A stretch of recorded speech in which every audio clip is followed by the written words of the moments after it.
CM Siddaramaiah ಅವರಿಗೆ ಈ ಮೂಡಾಮುಳ್ಳು ಚುಚ್ಚಿಯಾಗಿದೆ. 14 ಸೈಟ್ಗಳ secret ಬಗ್ಗೆ ತನಿಖೆಗೆ ಈಗ ರಾಜ್ಯಪಾಲರು ಕಟ್ಟಪ್ಪಣೆಯನ್ನ ಹೊರಡಿಸಿದ್ದು ಆಗಿದೆ. ಇಲ್ಲಿಂದ ಮುಂದೆ ಏನು ಆಗಬಹುದು, ಮುಖ್ಯಮಂತ್ರಿಗಳ ಮುಂದಿರುವಂತ ಆಯ್ಕೆಗಳು ಏನು ಎಂಬುದನ್ನು ಈ ವರದಿಯಲ್ಲಿ ನೋಡೋಣ.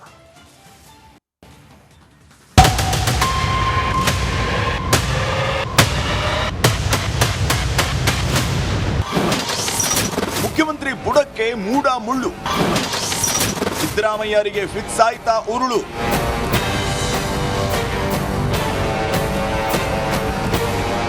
ರಾಜಕೀಯ ಕೆಸರೆರಚಾಟ, ಆರೋಪ ಪ್ರತ್ಯಾರೋಪ, ವಾಗ್ವಾದ, ವಾಕ್ ಸಮರ ಎಲ್ಲವೂ ಕ್ಲೈಮ್ಯಾಕ್ಸ್ಗೆ ತಲುಪಿದೆ. ಮುಖ್ಯಮಂತ್ರಿ ಸಿದ್ದರಾಮಯ್ಯ ವಿರುದ್ಧದ ಮೂಡಾ ಪ್ರಕರಣವನ್ನ ಈಗಾಗಲೇ ಪ್ರಾಸಿಕ್ಯೂಷನ್ಗೆ ನೀಡಲಾಗಿದೆ. ರಾಜ್ಯಪಾಲರ ಒಂದು ನಡೆ ಸರ್ಕಾರದಲ್ಲೇ ನಡುಕ ಹುಟ್ಟಿಸಿದೆ.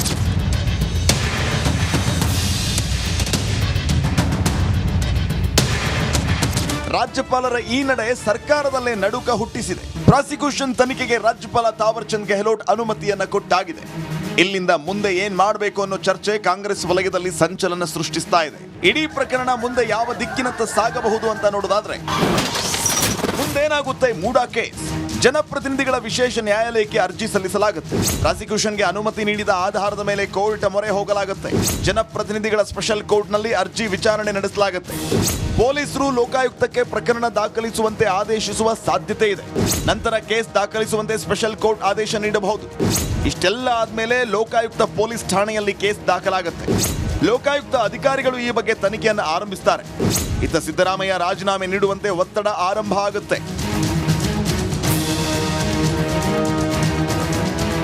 ಇನ್ನು ಇಡೀ ಕೇಸನ್ನ ಎದುರಿಸೋದಕ್ಕೆ ಕಾಂಗ್ರೆಸ್ ಸರ್ಕಾರ ಸಜ್ಜಾಗ್ತಾ ಇದೆ. ಸಿಎಂ ಬೆನ್ನಿಗೆ ನಿಂತ ಸಚಿವರು, ಶಾಸಕರು ಒಗ್ಗಟ್ಟಿನ ಮಂತ್ರ ಜಪಿಸ್ತಾ ಇದ್ದಾರೆ. ಹಾಗಾದ್ರೆ ಮೂಡಾ ಪ್ರಕರಣವನ್ನ ಮುಖ್ಯಮಂತ್ರಿಗಳು ಯಾವ ರೀತಿ ಎದುರಿಸಬಹುದು ಅನ್ನೋದನ್ನ ನೋಡೋದಾದ್ರೆ, ಏನ್ ಮಾಡಬೇಕು ಸಿಎಂ ಸಿದ್ದರಾಮಯ್ಯ ಹೈಕೋರ್ಟ್ ಮೊರೆ ಹೋಗಬಹುದು. ಪ್ರಾಸಿಕ್ಯೂಷನ್ಗೆ ಅನುಮತಿ ನೀಡಿದ್ದನ್ನ ರದ್ದು ಮಾಡುವಂತೆ ಅರ್ಜಿ ಸಲ್ಲಿಸಬಹುದು.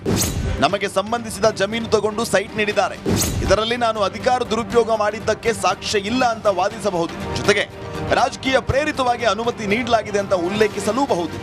ಪ್ರಾಸಿಕ್ಯೂಷನ್ ಅನುಮತಿ ರದ್ದು ಮಾಡಬೇಕು ಅಂತ ಮನವಿ ಮಾಡುವ ಸಾಧ್ಯತೆ ಇರುತ್ತೆ. ಒಂದು ವೇಳೆ ಹೈಕೋರ್ಟ್ ಸ್ಟೇ ನೀಡಿದ್ರೆ ಪ್ರಕರಣಕ್ಕೆ ತಾತ್ಕಾಲಿಕ ಬ್ರೇಕ್ ಬೀಳುತ್ತೆ.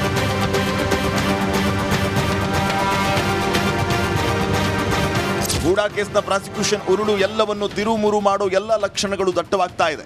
ಇಲ್ಲಿಂದ ರಾಜಕೀಯ ಚದುರಂಗದಾಟ ಮುಂದೆ ಎಲ್ಲಿಗೆ ಹೋಗಿ ಮುಟ್ಟುತ್ತೆ ಅನ್ನೋದು ಸಾಕಷ್ಟು ಕುತೂಹಲ ಕೆರಳಿಸಿದೆ.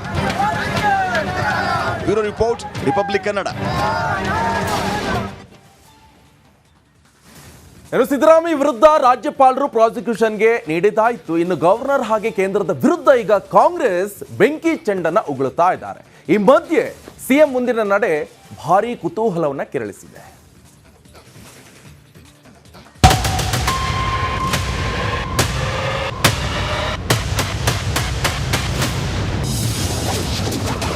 ಟಗರಿಗೆ ರಾಜ್ಯಪಾಲರ ಪ್ರಾಸಿಕ್ಯೂಷನ್ ಡಿಚ್ಚಿ. ಮುಂದಿನ ಹೋರಾಟದ ಕುರಿತು ಸಿಎಂ ಚರ್ಚೆ.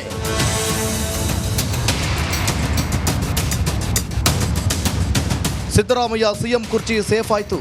ಮೂಡಾ ಕೇಸ್ ಬಗ್ಗೆ ಏನೂ ಅಪ್ಡೇಟ್ ಇಲ್ಲ ಎನ್ನುವಷ್ಟರಲ್ಲಿ ರಾಜ್ಯಪಾಲರು ಪ್ರಾಸಿಕ್ಯೂಷನ್ ಬಾಂಬ್ ಸಿಡಿಸಿದ್ರು. ಇದಾದ ಬೆನ್ನಲ್ಲೇ ಮುಂದಿನ ಹೋರಾಟದ ಬಗ್ಗೆ ಸಿದ್ದರಾಮಯ್ಯ ಮ್ಯಾರಥಾನ್ ಮೀಟಿಂಗ್ ನಡೆಸುತ್ತಲೇ ಇದ್ದು ಹೈಕಮಾಂಡ್ ಸಾಥ್ ನೀಡಿದೆ. ಕಾನೂನು ಹೋರಾಟಕ್ಕೆ ಕೈ ಸಜ್ಜು. ರಾಜ್ಯಪಾಲರು ಪ್ರಾಸಿಕ್ಯೂಷನ್ಗೆ ಅನುಮತಿ ಕೊಟ್ಟ ನಂತರ ಅರ್ಜಿದಾರರು ಪ್ರಾಸಿಕ್ಯೂಷನ್ ಅನುಮತಿ ಹಿಡಿದುಕೊಂಡು ಸೆಷನ್ಸ್ ಕೋರ್ಟ್ಗೆ ಹೋಗಿ ತನಿಖೆಗೆ ಆದೇಶ ನೀಡುವಂತೆ ಕೋರುತ್ತಾರೆ. ಅರ್ಜಿದಾರರ ಹೇಳಿಕೆ ದಾಖಲಿಸಿಕೊಂಡ ನಂತರ ಕೋರಿಕೆಯನ್ನು ಪುರಸ್ಕರಿಸಬಹುದು, ಇಲ್ಲವೇ ತಿರಸ್ಕರಿಸಬಹುದು. ಪುರಸ್ಕರಿಸಿದರೆ ಪೊಲೀಸರಿಗೆ ಇಲ್ಲವೇ ಲೋಕಾಯುಕ್ತರಿಗೆ ತನಿಖೆಯನ್ನು ಒಪ್ಪಿಸಬಹುದು. ಬಳಿಕ ಸಿಎಂ ಹೈಕೋರ್ಟ್ನಲ್ಲಿ ಸೆಷನ್ಸ್ ಕೋರ್ಟ್ ಆದೇಶ ಪ್ರಶ್ನಿಸುತ್ತಾರೆ. ಅಲ್ಲಿಯೂ ಪ್ರಾಸಿಕ್ಯೂಷನ್ ಅನುಮತಿ ಪುರಸ್ಕರಿಸಿದರೆ ಪ್ರಕರಣ ಖಂಡಿತ ಸುಪ್ರೀಂಗೆ ಹೋಗಬಹುದು. ಸುಪ್ರೀಂನಲ್ಲೂ ಪ್ರಾಸಿಕ್ಯೂಷನ್ಗೆ ಅನುಮತಿ ಪುರಸ್ಕರಿಸಿದರೆ ಪೊಲೀಸ್ ಇಲ್ಲವೇ ಲೋಕಾಯುಕ್ತದಿಂದ ತನಿಖೆ ಶುರುವಾಗುತ್ತದೆ.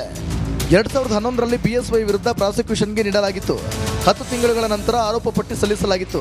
ಅದೇ ರೀತಿ ಸಿದ್ದರಾಮಯ್ಯ ವಿಚಾರದಲ್ಲೂ ಆಗುವ ಸಾಧ್ಯತೆ ಇದೆ. ಪ್ರಾಸಿಕ್ಯೂಷನ್ಗೆ ಗ್ರೀನ್ ಸಿಗ್ನಲ್ ಸಿಕ್ಕ ಬಳಿಕ ಏನೆಲ್ಲ ಮಾಡಬಹುದು ಎಂಬುದರ ಬಗ್ಗೆ ಸಿಎಂ ಚರ್ಚೆ ನಡೆಸುತ್ತಲೇ ಇದ್ದಾರೆ. ಮುಂದಿನ ದಿನಗಳಲ್ಲಿ ಸಿದ್ದರಾಮಯ್ಯ ಯಾವ ಹೆಜ್ಜೆ ಇಡಲಿದ್ದಾರೆ ಅನ್ನೋದು ನೋಡಬೇಕು. Bureau report, republic Kannada. ನೋಡಿ, ಇಷ್ಟು ದಿನ ಬೆಂಗಳೂರು ತಂಪು ಕೂಲ್ ತರ ಇತ್ತು. ಆದ್ರೆ ಈಗ ಸಿಲಿಕಾನ್ ಸಿಟಿ ವೆದರ್ ಸಡನ್ ಆಗಿ ಚೇಂಜ್ ಆಗಿಬಿಟ್ಟಿದೆ. ಸಖತ್ ಶೆಕೆಗೆ ಬೆಂಗಳೂರು ಮಂದಿ ತಂಡ ಹೊಡೆದಿದ್ದಾರೆ.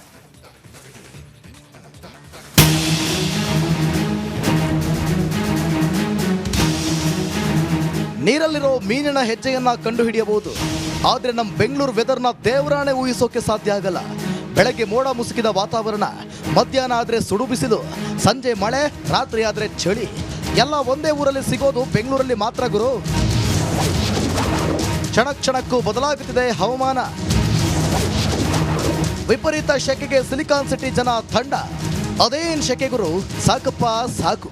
ಇದು ಇತ್ತೀಚೆಗೆ ಬೆಂಗಳೂರು ಜನರು ಹೇಳ್ತಿರೋ ಕಾಮನ್ ಡೈಲಾಗ್. ಅಷ್ಟಕ್ಕೂ ಇದಕ್ಕೆ ಕಾರಣ ಏನು ಅಂತ ಹೇಳ್ತೀವಿ ಕೇಳಿ. ಕ್ಷಣಕ್ಕೂ ಸಿಲಿಕಾನ್ ಸಿಟಿಯ ಹವಾಮಾನ ಬದಲಾಗುತ್ತಿದೆ. ಗರಿಷ್ಠ ತಾಪಮಾನದಿಂದ ಬೆಂಗಳೂರಲ್ಲಿ ವಿಪರೀತ ಶೆಕೆ ದಾಖಲಾಗಿದೆ. ಅತಿಯಾದ ಶೆಕೆ ತಾಪಮಾನದಿಂದ ಜನರು ಬೆವರು, ಸುಸ್ತು, ಆಯಾಸದಿಂದ ಬಳಲುತ್ತಿದ್ದಾರೆ. ಹಿರಿಯರು ಹಾಗೂ ಮಕ್ಕಳಲ್ಲಿ ಜ್ವರ, ಕೆಮ್ಮು, ಗಂಟಲು ನೋವು, ಶೀತ, ನೆಗಡಿ, ವಾಂತಿ ಪ್ರಕರಣಗಳು ಹೆಚ್ಚಾಗಿದೆ. ಬದಲಾದ ವಾತಾವರಣ ಹಿನ್ನೆಲೆ ಡೆಂಗ್ಯೂ, ಟೈಫಾಯ್ಡ್, ವೈರಲ್ ಜ್ವರ ಕೂಡ ಕಾಣಿಸಿಕೊಳ್ತಾ ಇದೆ. ಆತಂಕದಲ್ಲಿ ಆಸ್ಪತ್ರೆಗೆ ಓಡೋಡಿ ಬರ್ತಿದ್ದಾರೆ.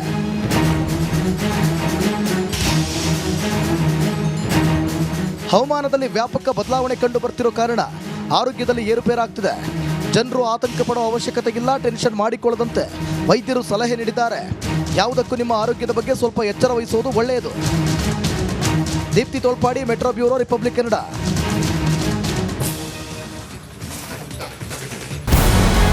ನಮಸ್ಕಾರ, ಕರ್ನಾಟಕ ಪ್ರೈಮ್ ಟೈಮ್ಗೆ ಸ್ವಾಗತ.